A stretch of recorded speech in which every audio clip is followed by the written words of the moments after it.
đạo đi này, đạo đi này.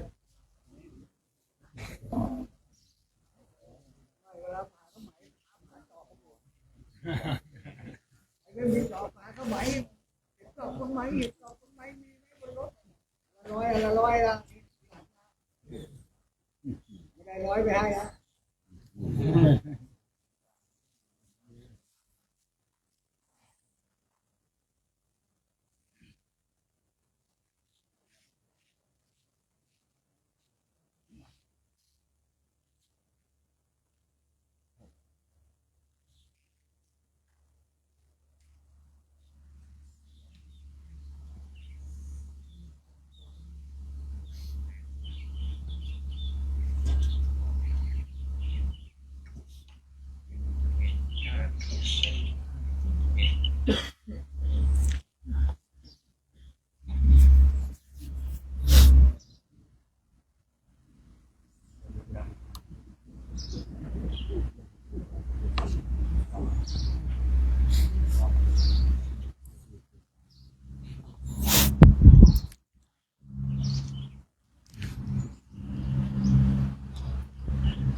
เส้นทางของนักรบเช่นเราเนี่ยก็ต้องดำเนินต่อไปเนาะเพราะว่าเราเลือกในเส้นทางนี้แหละเลือกในเส้นทางที่เราเป็นบางสิ่งบางอย่างเนี่ยเนาะปรับไม่เยอะปรับวอลลุ่มลบเอาวอลลุ่มลบ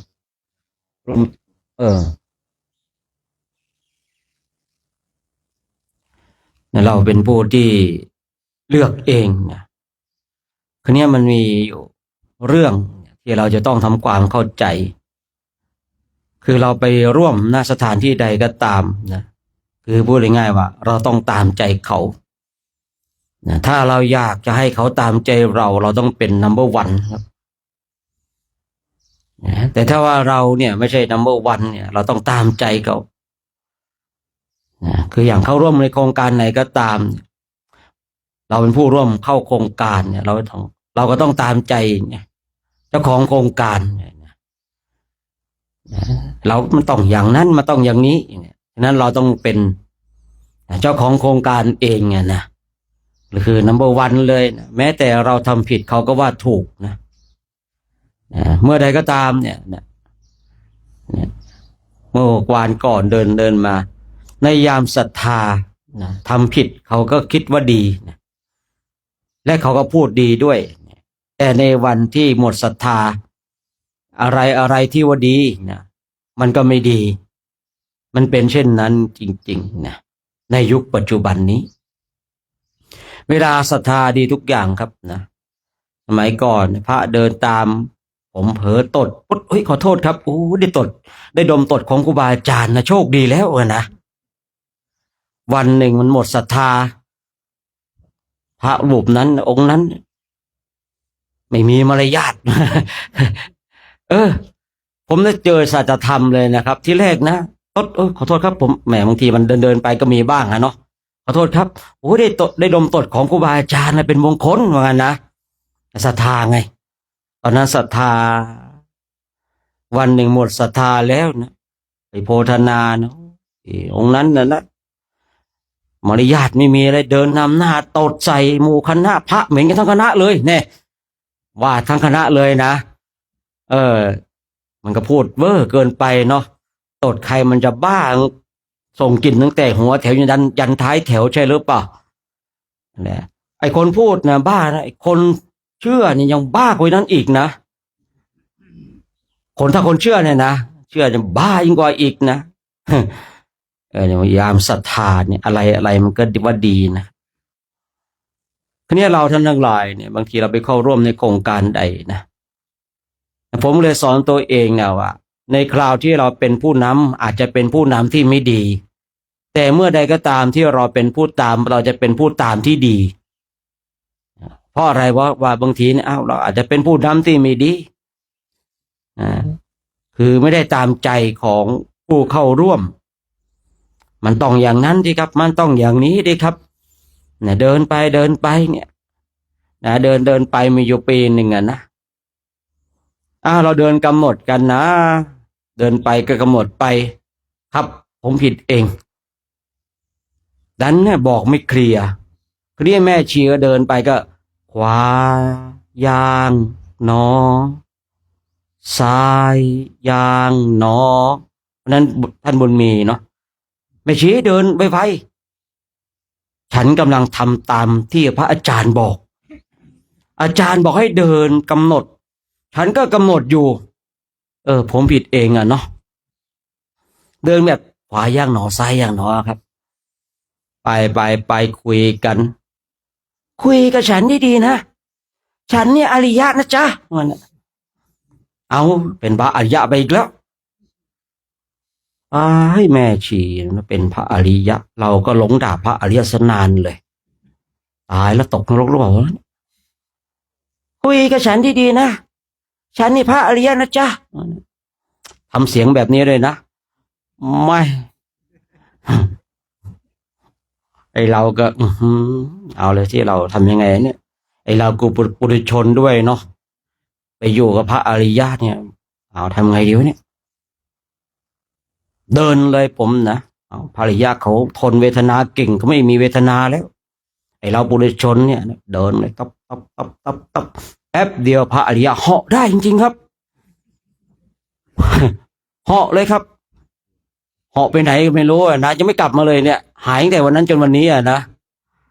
ญาณเกิดขึ้นแล้วนะนั่งรถอีกยี่ห้ออะไรไม่รู้นะไปเลยครับหาย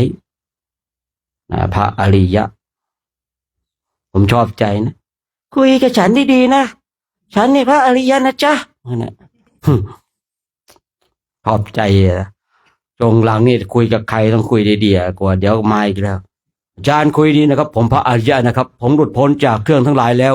เดินตอนเช้ามาสบงก็ไม่เหลืออย่างเงี้ยนะไม่ต้องนะไม่ต้องนะเดินมาสบงไม่เหลือผมหลุดพ้นแล้วอย่างเงี้ยนะอาจารย์ผมหลุดพ้นแล้วสบงไม่มีนะไม่ต้องเอานะแบบนั้นหลุดพ้นแบบนั้นไม่เอานะหลุดพ้นแบบนั้นไม่เอาเนี่ยบางทีเรานะครับผมไปเนี่ยบางทีเนี่ยเราเข้าร่วมในโครงการเราต้องคือไงคือถ้าเราอยากให้คุณทั้งหลายตามใจเราต้องเป็นnumber 1ครับตามnumber 1ผมเองเนี่ยก็ต้องตามใจเนี่ยเพราะผมเองเพียงแต่ผู้สนองงานเท่านั้นเองท่านทั้งหลายเนี่ยบางทีนะผมเห็นฝากของซื้อของทุกวันดีนะเป็นท่านวิทย์นะถ้าเป็นรุ่นก่อนๆนะฝากซื้อครับลืมครับมีอยู่รูปหนึ่งฝากซื้อรองเท้านะชุดก่อนหลายปีแล้วฝากถึงแต่ออกแล้วครับเดินได้สัก 2-3 วันมั้งนะโน่นเอาไปให้ถึงวัดดอยครับอาจารย์ที่รองเท้าที่ฝากเสื้อผมซื้อมาให้แล้วงั้นนะถึงวัดดอยแล้วค่อยให้ครับผมมีรูปหนึ่งแม่ท่านก็สุดยอดเหมือนกันนะเจ้าหน้าที่รับฝากซื้อของอันนี้ฝากซื้อนะในถ้าไม่รู้ฝากซื้อกันผ่านเลขาหรือเปล่าไม่รู้นะแต่ถ้าผมรู้ว่าองค์ไหนไม่ได้ผ่านเลขาเนี่ยผมจะเป๊กชื่อไว้นะฝากซื้อนะผ่านเลขา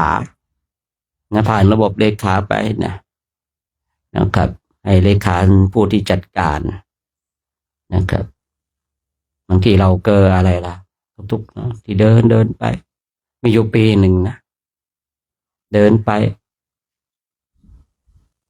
ฝากซื้อรองเท้าทุก3 วันครับผมปีนั้นรองเท้าเต็มรถ6 ล้อเลยครับเดินไปมันไม่เหมาะเท้าแตกแตกปุ๊บเปลี่ยนใหม่อีกซื้อใหม่ซื้อใหม่ซื้อใหม่กู้ใหม่เดินไป2 วัน 3 วันเปลี่ยนใหม่อีกครับผมว่ามันไม่ใช่ที่รองเท้ามันเป็นที่คุณมันรองเท้าแล้วมันดีไอ้คุณมันไม่ดีมันยังไงบางทีนะเดินไปคือบางทีเดินไปกินไปดื่มน้ำไปอย่างเงี้ยนะผมถ้าไม่จริงๆนะครับผมจะไม่ดื่มตอนเดินนะพอเดินไปเนี่ยน้ำมาลงเท้ามันก็จะทำให้พอง นะเราต้อง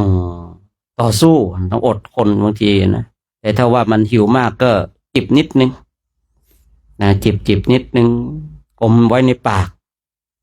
นะแล้วก็ค่อยกลืนลงไปทีละนิดละนิดนะครับ อันนี้ผมนะผมดังนั้นบางทีรองเท้าเนี่ยมันไม่ใช่เกี่ยวกับรองเท้ามันเกี่ยวกับคุณนะเกี่ยวกับคุณนะมีรูปหนึ่งเ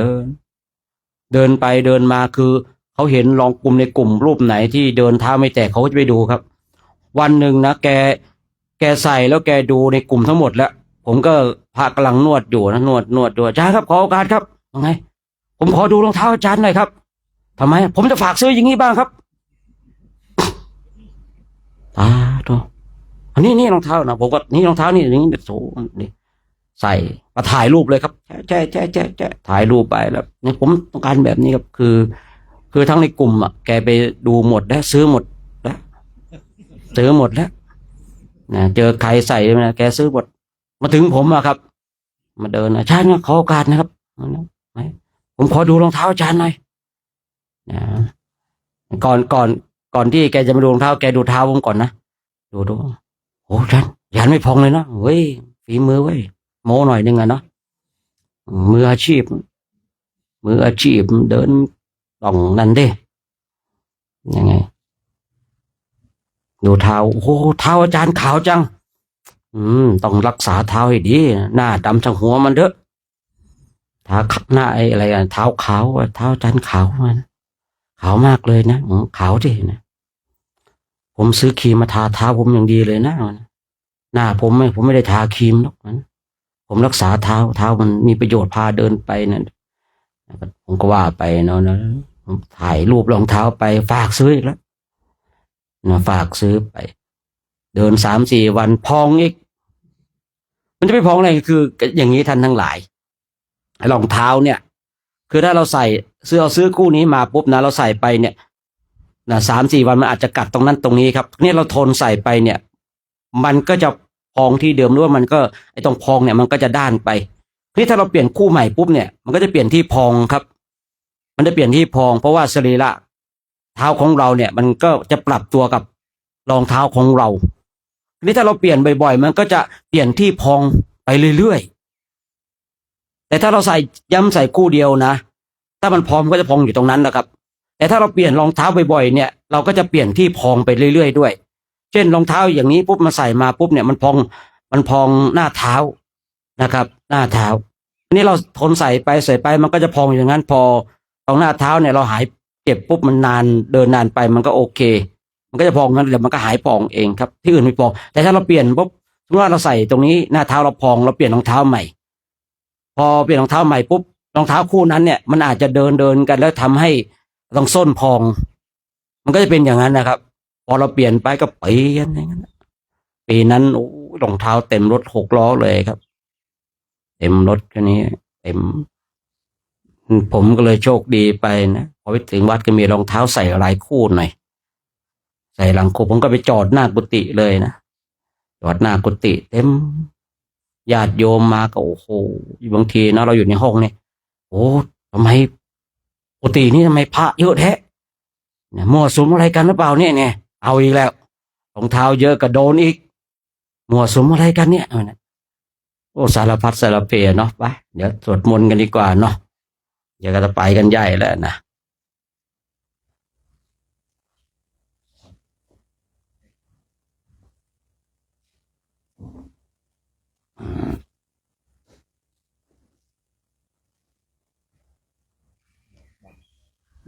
หมอกดีเถอะ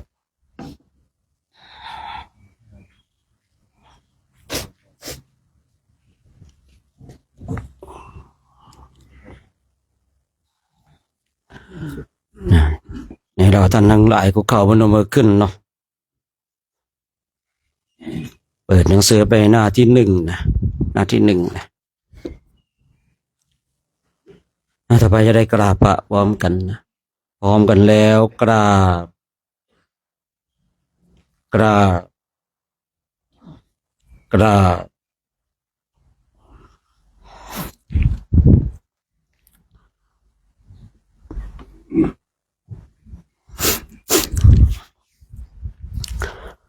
ธรรมที่บรรพชิตควรพิจารณาเนือง10 อย่าง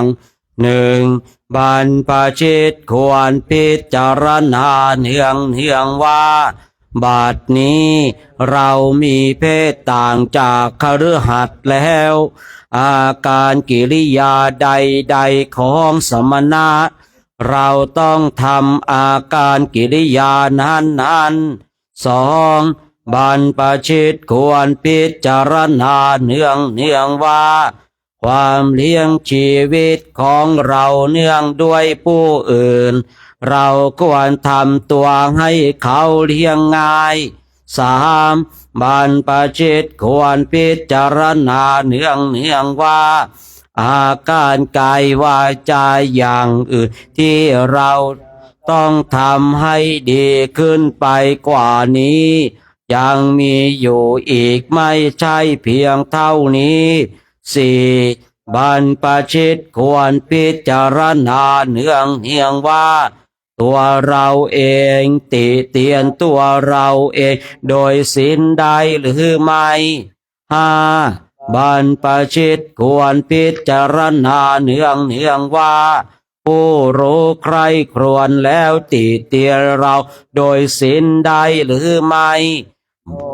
บรรพชิตควรพิจารณาเนืองว่าเราจะต้องพัดพรากจากของรักของชอบใจเราทั้งนั้น 7. บรรพชิตควรพิจารณาเนืองว่าเรามีกรรมเป็นของตัวเราทำดีจะได้ดีทำชั่วจากได้ชั่ว 8. บรรพชิตควรพิจารณาเนืองว่าวันคืนล่วงไปบัดนี้เราทำอะไรอยู่ 9. บรรพชิตควรพิจารณาเนืองว่าเรายินดีในที่สงัดหรือไม่บรรพชิตควรพิจารณาเนืองว่า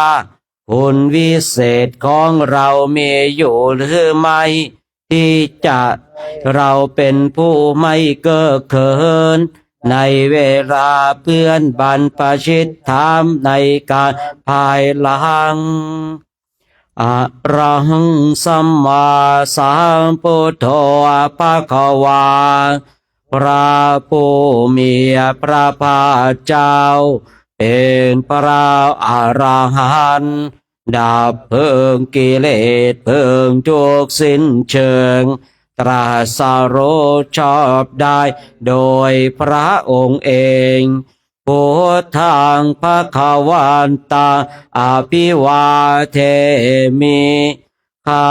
พระเจ้าอภิวาทพระผู้มีพระภาคเจ้าผู้รู้ผู้ตื่นผู้เบิกบานกราบสวากขาโตภควตาธัมโมพระธรรมเป็นธรรมที่พระผู้มีพระภาคเจ้าตรัสไว้ดีแล้วธัมมังนามัสสามิข้าพระเจ้านมัสการพระธรรมสุปฏิปันโนภควโตสาวกสังโฆพระสงฆ์สาวกของพระผู้มีพระภาคเจ้าปฏิบัติดีแล้วสังฆังนะมามิข้าพระเจ้านอบน้อมพระสงฆ์อันดามิยังบุตตสาภะคะวะโตบุพภาคณมการังกโรมะเสนะโมตัสสะภะคะวะโตอะระหะโตสัมมาสัมพุทธัสสะนะโมตัสสะภะคะวะโตอะระหะโตสัมมาสัมพุทธัสสะ นะโมตัสสะภะคะวะโตอะระหะโตสัมมาสัมพุทธัสสะขอนอบน้อมแด่พระผู้มีพระภาคเจ้าพระองค์นั้นซึ่งเป็นผู้ไกลจากกิเลสตรัสรู้ชอบได้โดยพระองค์เองนางพระเพียบนะ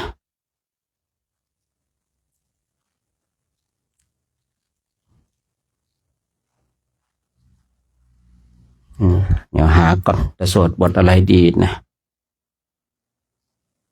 สวดธรรมนิยามดีกว่าเนาะหน้าที่40นะหน้าที่40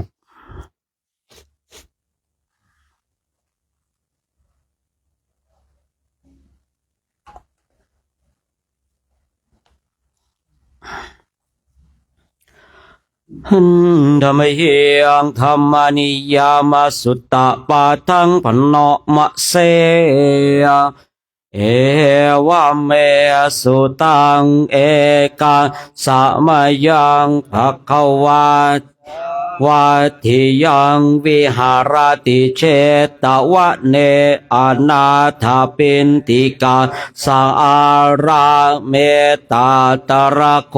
ภควาภิกขุอามันเตสิภิกขโวติปะทันเตติภิกขุภควโตปัจจาโสสุงภควาเอตตะโวจาข้าพเจ้าคือได้สดับมาอย่างนี้สมัยหนึ่งพระผู้มีพระภาคเจ้า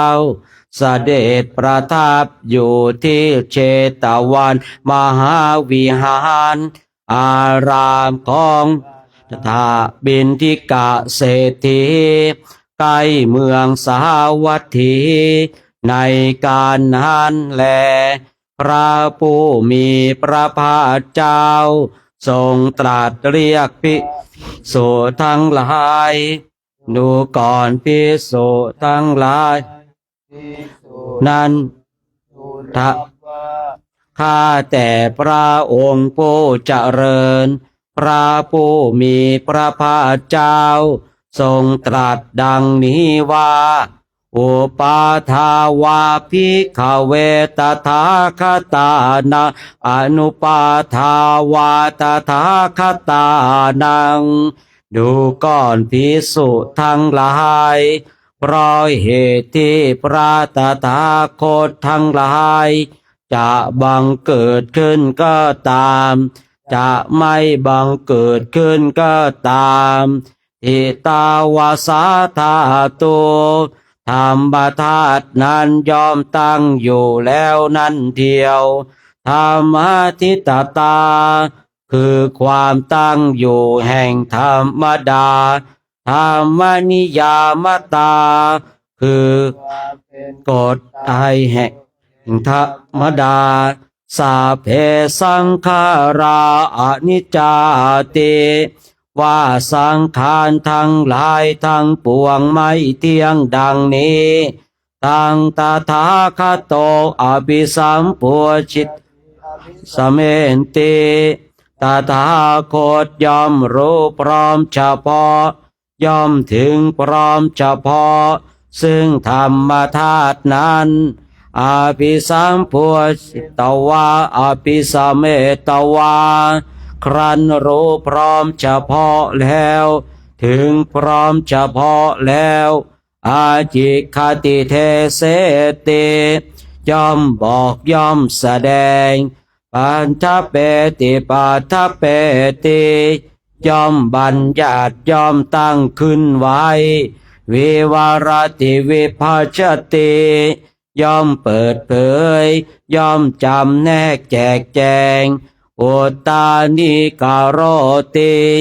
ย่อมทำให้เป็นเหมือนง่ายของที่ความ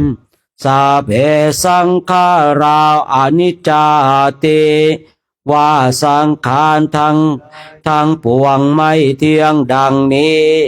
อุปาทาวาภิกขเวตถาคตานังอนุปาทาวาตถาคตานังเพราะดูก่อนภิกษุทั้งหลาย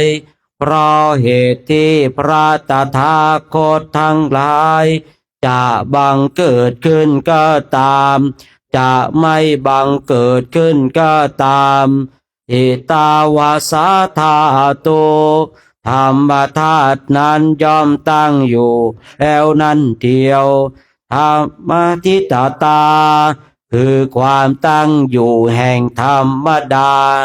ธรรมนิยามตาคือความเป็นตัวตายตัว แห่งธรรมดาสัพเพสังขาราทุกขาติว่าสังขารทั้งหลายทั้งปวงเป็นทุกข์ดังนี้ทั้งตถาคตอภิสัมพุจิสเมนติตถาคตย่อมรู้พร้อมเฉพาะย่อมถึงพร้อมเฉพาะซึ่งธรรมธาตุนั้นอภิสัมพุชิตวาอภิสเมตวาครั้นรู้พร้อมเฉพาะแล้วถึงพร้อมเฉพาะแล้วอาจิกขติเทเสติย่อมบอกย่อมแสดงปัญญาเปติปัฏฐเปติย่อมบัญญัติย่อมตั้งขึ้นไว้วิวารติวิภัชชติย่อมเปิดเผยย่อมจำแนกแจกแจงโอตานิการโรติย่อมทำให้เป็นเหมือนการง่ายของที่ความสัพเพสังขาราทุกขาติว่าสังขารทั้งปวงเป็นทุกข์ดังนี้อุปาทาวาภิกขเวตถาคตานังอนุปาทาวาตถาคตานังดูก่อนภิกษุทั้งหลายเพราะเหตุที่พระตถาคตทั้งหลายจะบังเกิดขึ้นก็ตามจะไม่บังเกิดขึ้นก็ตามอิตาวาสาธาโตธรรมธาตุนั้นย่อมตั้งอยู่แล้วนั่นเดียวธรรมทิฏฐตาคือความตั้งอยู่แห่งธรรมดา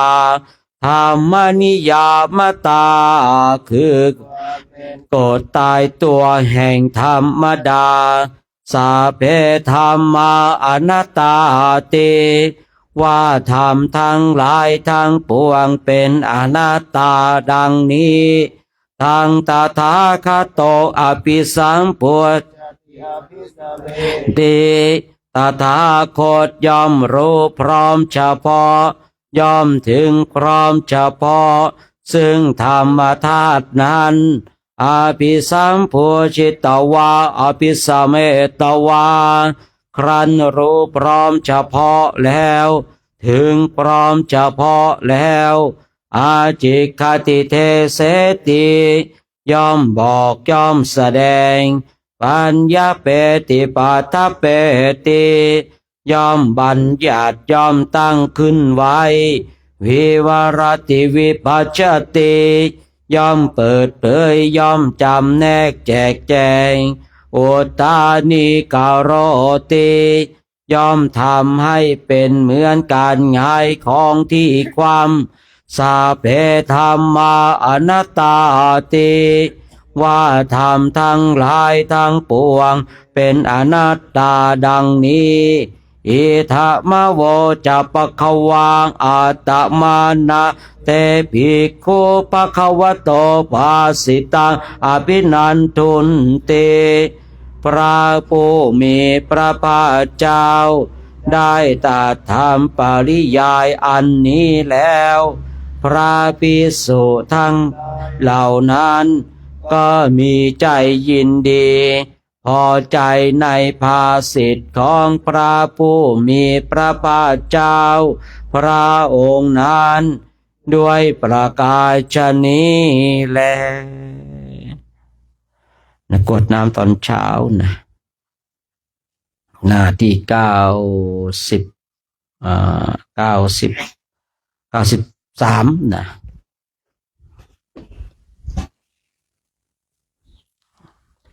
แดดมาพอดีแล้วนะเดี๋ยวก็ร้อนแล้วนะ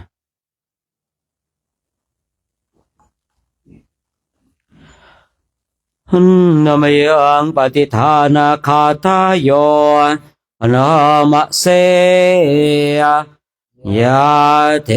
วตาสันติวิหารวาสินีทุเปคะเรโพธิคะเรตาหิงตาหิงเทวดาทั้งหลายเหล่าใดมีปกติอยู่ในวิหารสิงสถิตที่เรือนพระสถูปที่เรือนโพในที่นั้นตาธรรมทานเนนะปวันตุปูชิตาโสติงการนเตทวิหารมันดะเลเทวดาทั้งหลายเหล่านั้นเป็นผู้ที่เราทั้งหลายบูชาแล้วด้วยธรรมทานขอจงกระทำซึ่งความให้เกิดในมณฑลวิหารนี้เทราชมัจจานวกาจะภิกขโวสารามิกาทานปฏิอุปาสกาขามาจะเทสานิขามาจะอิสราพระภิกษุทั้งหลายที่เป็นพระเถระก็ดีที่เป็นปานกลางก็ดีที่เป็นผู้บวชใหม่ก็ดีอุบาสกอุบาสิกาทั้งหลายผู้ให้ทานตลอดทั้งผู้ประพฤติธรรมที่อาศัยอยู่ในอารามทั้งหมดนี้ตลอดถึงมวลมนุษย์และสรรพสัตว์ทั้งหลายที่มีชีวิตอยู่ทุกแว่นแคว้นทุกบ้านทุกตำบลสัพพานะภูตาสุขิตาปวันตุเตขอให้ชนทั้งหลายเหล่านั้นจงเป็นผู้มีความสุขเถิดชาราพุชาเยปิจาอันตสัมปวาสังเสตชาตาอัตโวปปาติกาสัตว์ทั้งหลายที่เกิดจากขันธ์ก็ดีที่เกิดจากไข่ก็ดีเท่าไข่ก็ดีที่เกิดขึ้นโตที่เดียวก็ดีนิยานิกังธรรมวรังปฏิจจเต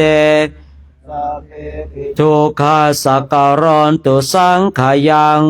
สัตว์ทั้งหลายทั้งปวงเหล่านั้นจงได้ธรรมอันประพฤติเป็นธรรมนำตนออกจากทุกข์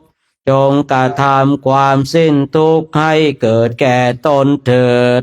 ท้าตุสตังธรรมโมธรรมทราจปุคลาขอพระธรรมของสัตบรุษทั้งหลายจงดำรงตลอดกาลนานและบุคคลผู้ทรงไว้ซึ่งพระธรรมจงมีอายุยืนสังโฆโหนตุสมัคโฆวาอัตตายใจหิตายจาขอพระสงฆ์จงมีความสามัคคีกันเพื่อประกอบเป็นประโยชน์และเกื้อกูลแก่สรรพสัตว์ทั้งหลายอามเหราคตุสัทธัมโมสัพเพปิตมจาริโนขอพระสาเราทั้งหลายผู้มีปกติประพฤติธรรมอยู่เป็นนิจเถิดวุติงสัพพะปุนัยยามาธรรมเมอริยปเวทิเตขอความเจริญงอกงามในธรรมที่พระอริยเจ้าได้ประกาศไว้แล้วจงมีแก่เราทั้งหลายทุกเมื่อเถิดปัสสันนาโหนตุสัพเพปิปานิพุทธศาสเนแม้สรรพสัตว์ทั้งหลาย จงเป็นผู้เลื่อมใสในพระพุทธศาสนาสัมมาทารังปเวชันโตกาเลเทโวปวัสสโตขอฝนฟ้าจงตกต้องตามฤดูกาลโวเทภาวายสัตตานังสามิ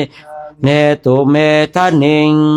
ขอฝนจงนำความสำเร็จมาสู่พื้นปฐพีเพื่อบังเกิดความเจริญแก่สรรพสัตว์ทั้งหลายมาตาปิตาจะอาชรัตชังนิจจังราคันตุปุตตะกังดาและปิดาย่อมถนอมบุตรน้อยที่เกิดจากตนเป็นนิจฉันใดเอวังนราชาโนปชังราคันตุสัพพทาพระราชาทั้งหลายจงทรงปกครองประชาชนโดยชอบธรรมในการตั้งปวงฉันนั้นเถิดการสวดมนต์ของเราก็เช้านี้ก็เพียงเท่านี้เนาะเดี๋ยวก็คงจะได้เวลาในการฉันภัตตาหารเพราะว่าเดี๋ยวเราก็จะต้องเดินทางต่อเนาะเดี๋ยวเราก็จะต้องเดินทางต่อหลังจากที่เราฉันข้าวอิ่มฉะนั้นให้เราท่านทั้งหลายคุกเข่าพนมมือขึ้น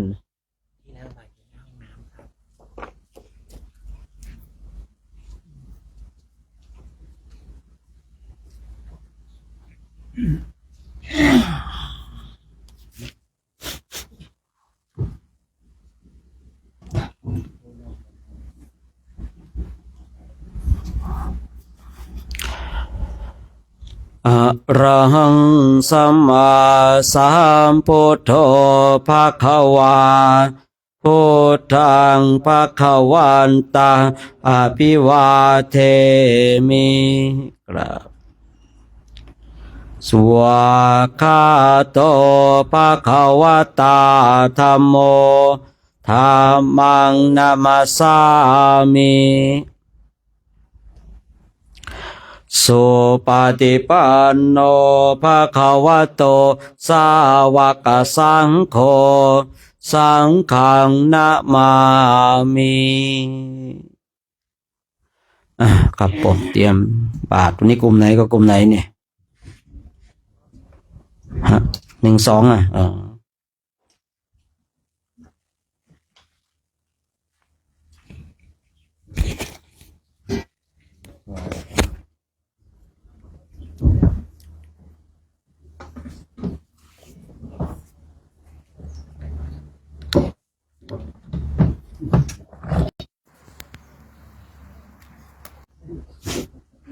เดี๋ยวคณะพระสงฆ์จะได้ไปตักอาหารกันนะญาติโยมเนอะ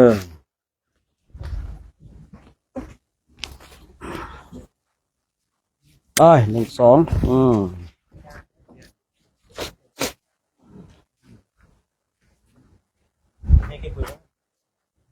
ตอนนี้ก็คณะพระภิกษุสงฆ์นะจะได้ออกพิจารณาอาหารในช่วงภาคเช้าวันนี้เช้าวันนี้เดี๋ยวเราก็จะได้ฉันภัตตาหารเมื่อเราฉันภัตตาหารเสร็จเราก็จะได้เตรียมตัวนะออกเดินทางต่อนะเพราะว่าเราก็จะต้องจาริกไป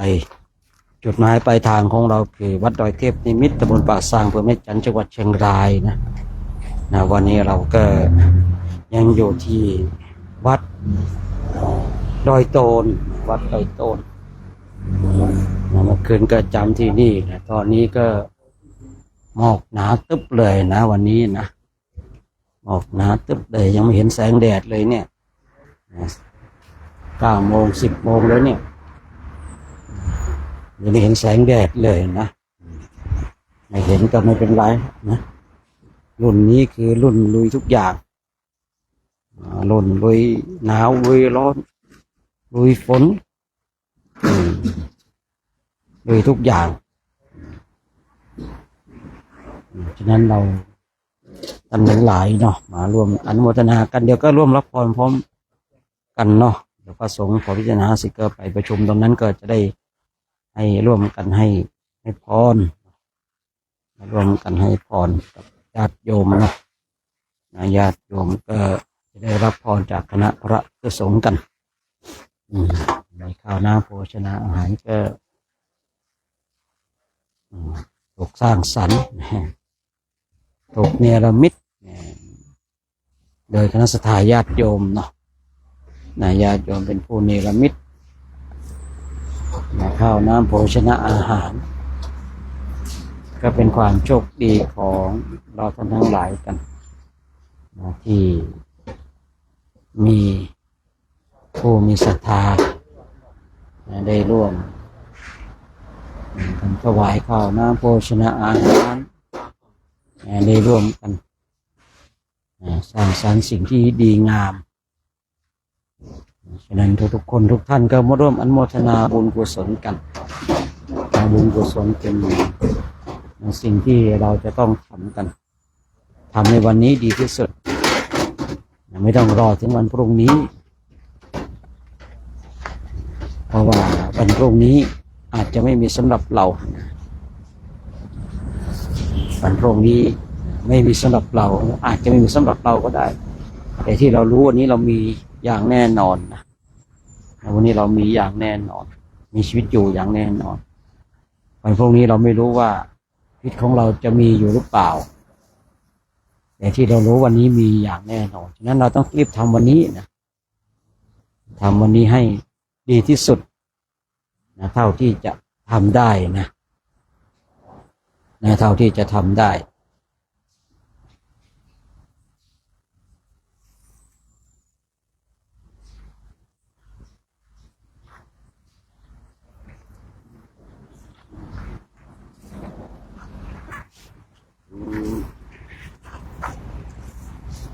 อยากจะร่วมอนุโมทนาบุญกันเนอะ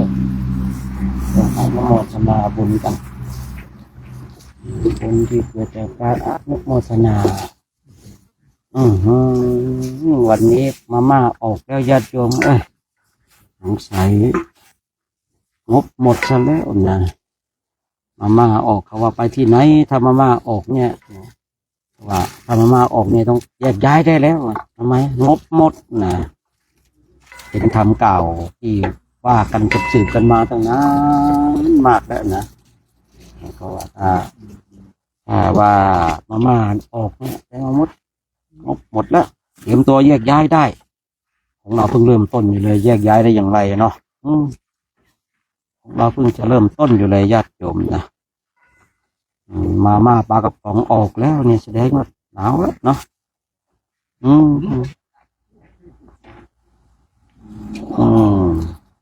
มาม่าปลากระป๋องออกแล้วแสดงว่าหมดกันคราวนี้นะหมดกันเลยนะมาม่าปลากระป๋องออกแล้วชีวิต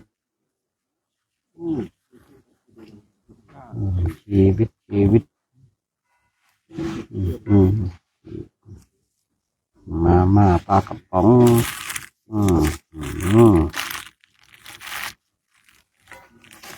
วันนี้4 ลูกแล้วนะครับวันนี้4 ลูกแล้วเนี่ยเอากล้วยไม่เอาเลย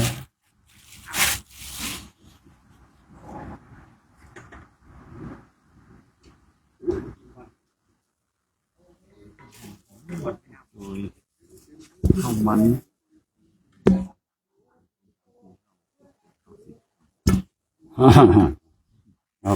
เมื่อวานขึ้นนะครับไม่ขึ้นมากออกเดินแบบนี้นะขึ้นอยู่เหมือนกันอ๋อถึงว่านะเพราะข้าวมันอย่างเดียวคงไม่ขึ้นนะดูแล้วนะ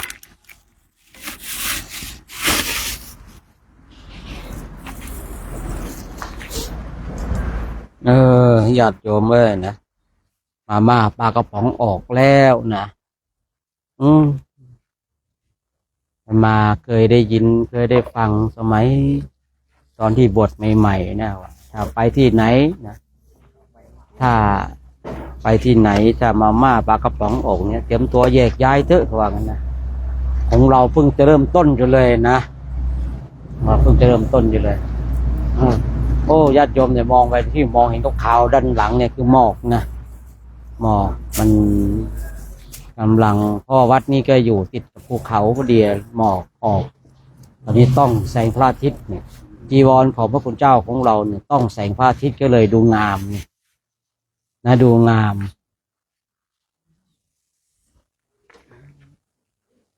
นะดูงามนะแล้วก็ด้านหลังนี่ก็เป็นภูเขา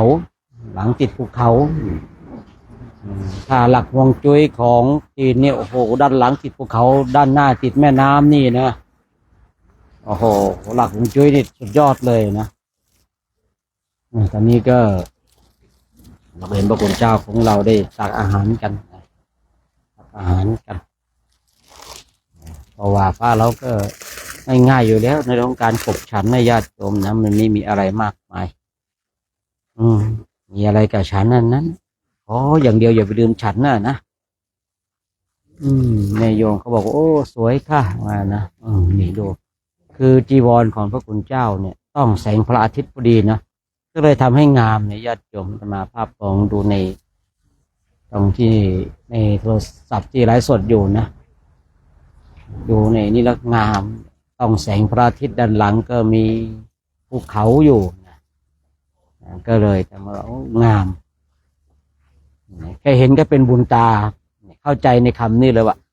แค่เห็นก็เป็นบุญตาเนี่ยบุญตายังไงก็ดูผ้ากาสายะของพระคุณเจ้าของเราที่เป็นธงชัยของพระอรหันต์ที่งามขนาดไหนนี่แหละคือความหมายที่ว่าได้เห็นก็เป็นบุญตาเนี่ย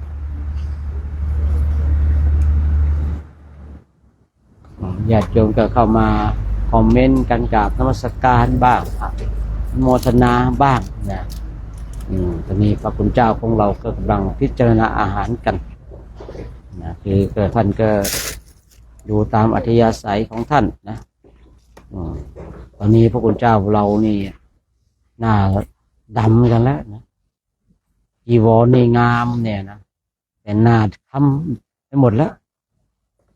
อันนี้เราก็ว่ากันไปนะดำด้วยศีลดำด้วยธรรมเนาะไม่ได้ดำด้วยอย่างอื่นนะดำด้วยศีลดำด้วยธรรมนะฉะนั้นญาติโยมทุกคนทุกท่านเนาะทั้ง4ช่องทางเนาะว่าตอนนี้เรามีการอะไรกันใน4ช่องทางเนาะญาติโยมชมจากช่องทางไหนก็สาธุในช่องทางนั้นก็แล้วกันนะ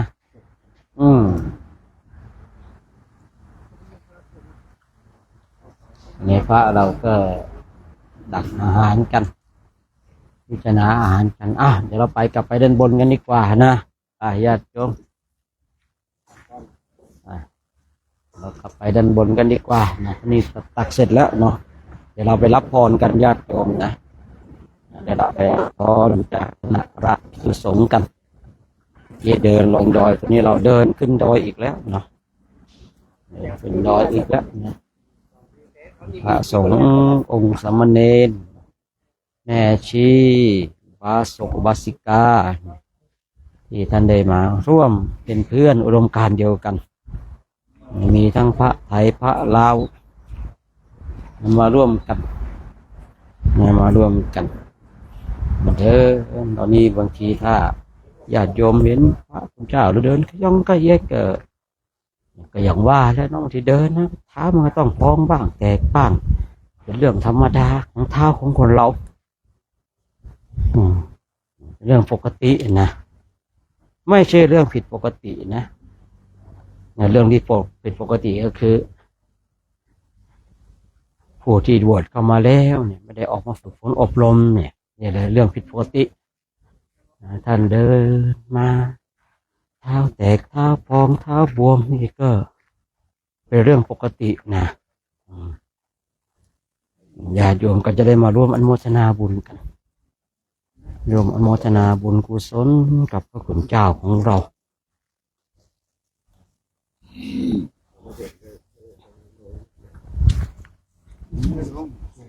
ส่งมาให้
อันนี้รอประเคนก่อนดิเนี่ยเลย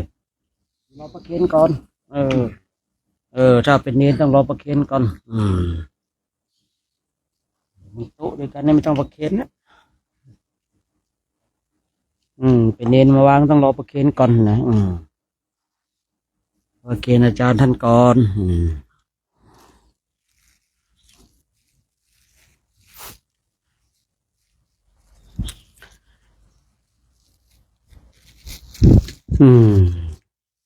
มาปลากระป๋องออกแล้วนะ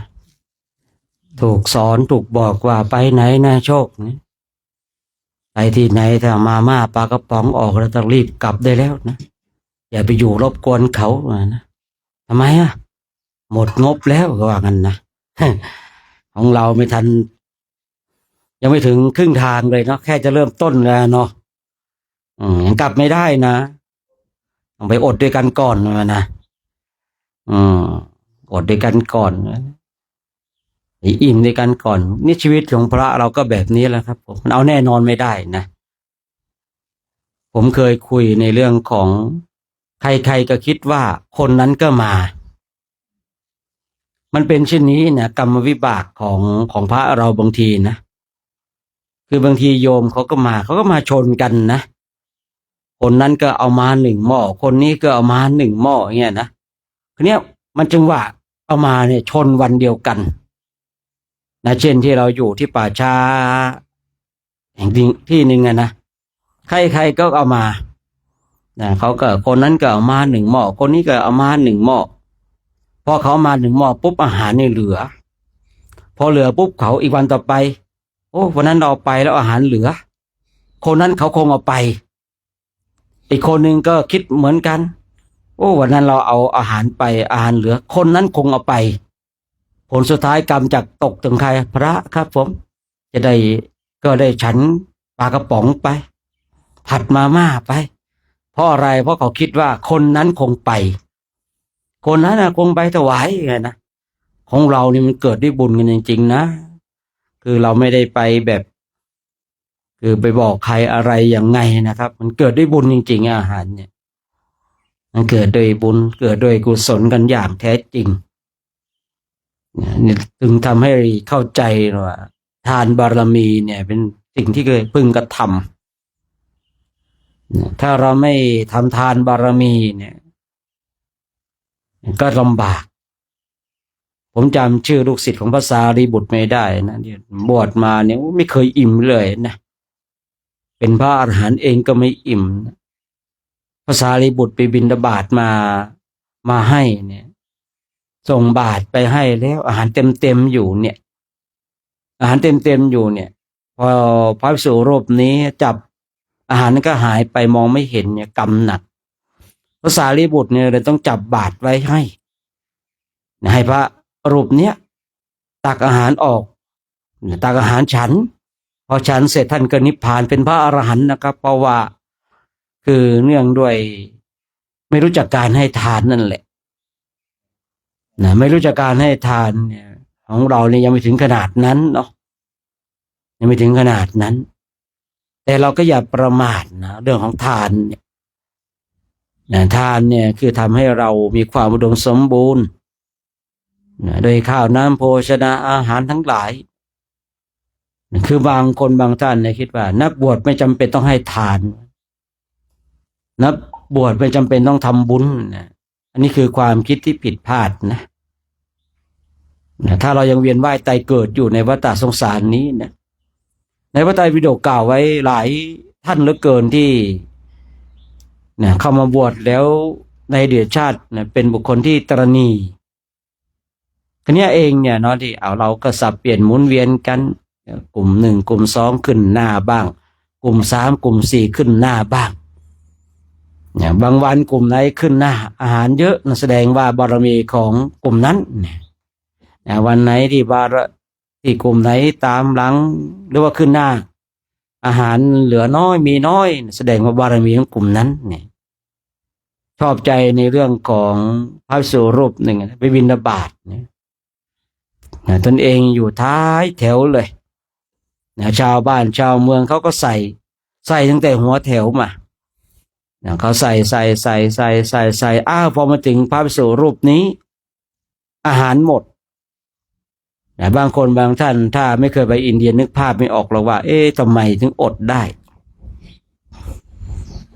ถ้าไปเราจะเข้าใจวันแรกพระภิกษุรูปนี้อดเพราะว่าอะไรอาหารหมดวันที่สองพระภิกษุรูปวันแรกเราอยู่ด้านหลังเราอดวันนี้เราอยู่ด้านหน้าบ้างอยู่ด้านหน้าบ้างด้วยกรรมวิบากญาติโยมก็คิดว่าวันแรกเราใส่ด้านหน้าไปองค์อยู่ด้านหลังเนี่ยองค์อยู่ด้านหลังไม่ได้ฉันฉะนั้นวันนี้เราจะต้องใส่ตั้งแต่ท้ายขึ้นมาใส่จากท้ายไปหาหัวพระภิกษุหนุ่มรูปนี้คิดว่ายังไงวันแรกเราอยู่ท้ายเราไม่ได้แล้วอยู่หัวพอวันที่สองเขาก็ใส่จากท้ายมาตนเองอยู่ข้างหัวนี่อยู่ข้างหัวอดอีกอาหารไม่ถึงพอวันที่สามพระภิกษุรูปนี้คิดว่า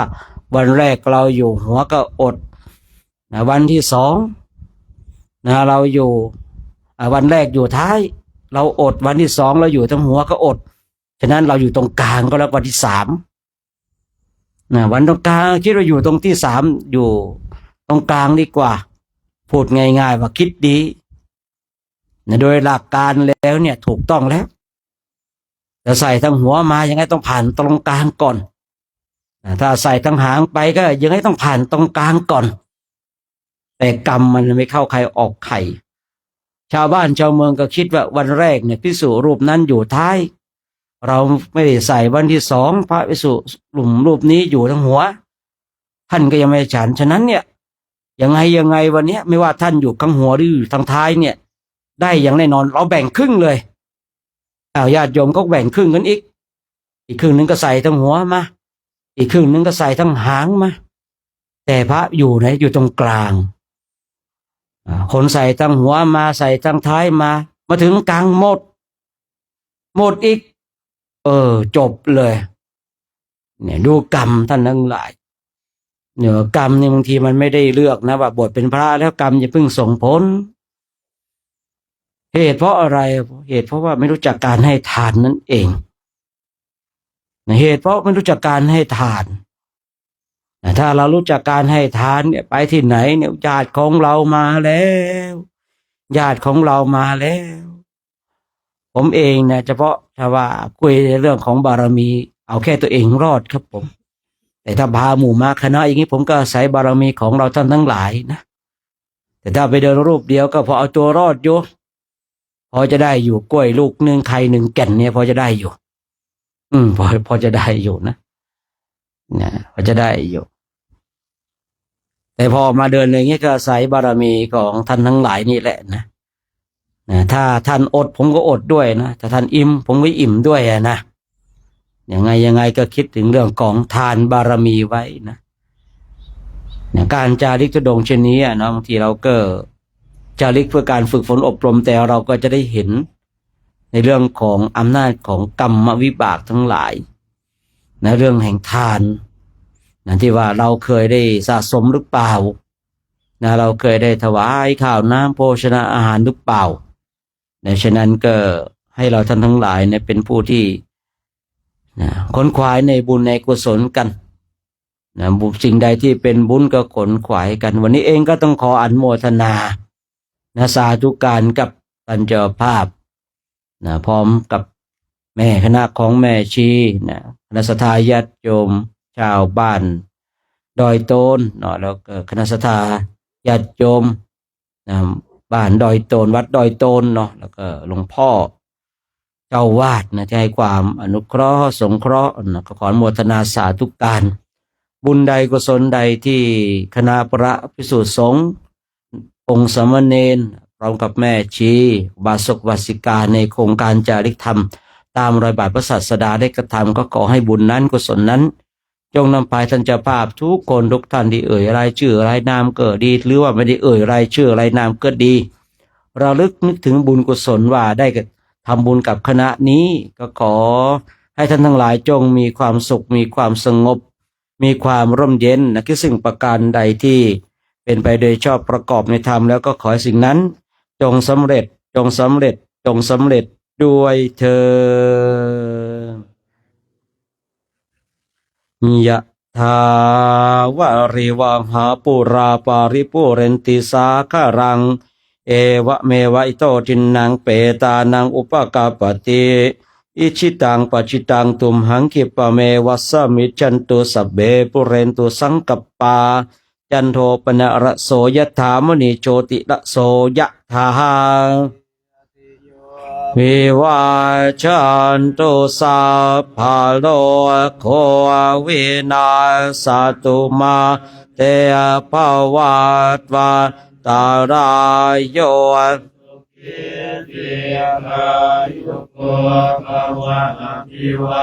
ทันนาสีเลียสาเนียจาวุธาปัจจายโนจาตารโรธามาวาทาติอายุวันโนสุขังภาลังอายุโทภารโทวันนาโทปฏิภาณโทสุขาสัทธาตาเมธาเวสุขังโสอติคาชติอายุงทัตตวาวันนังสุขันจะปฏิภาณโท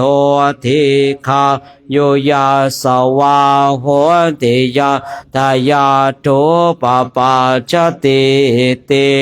โอวัตุสาภามังคารังราคันตุสาปเทวตาสาปพุทธานุภาเวภวันตุเตภวตุสาภามังคารังลาคันตุสาปเทวตาสาปมานุภาเวนัสทาโสทิภวันตุเตภวตุสาภามังคารังราคันตุสาปเทวตาสาปคาโนภาเวนัสทาโสทิภาวันตุเตครับนิมนต์เปิดฝาบาทนะครับหันธรรมเยังธาตุปฏิกุรปัจเจเวคโนปะทังโนมะเสยะธาปัจจยังปวัตตมานังธาตุมาตเมเวทังยาติทังทปาตัวตตุปะโคนจักโกจะปัวขลวนตุมาตะโกนิสัตตัวนิชิวสุญโยสะโอปะอาชิโคชนิโยอิมังโพติกายังปัทวะอติวิยาชิโคชนิโยชายาติครับนิมนต์พิจารณาอาหารนะครับหน้าที่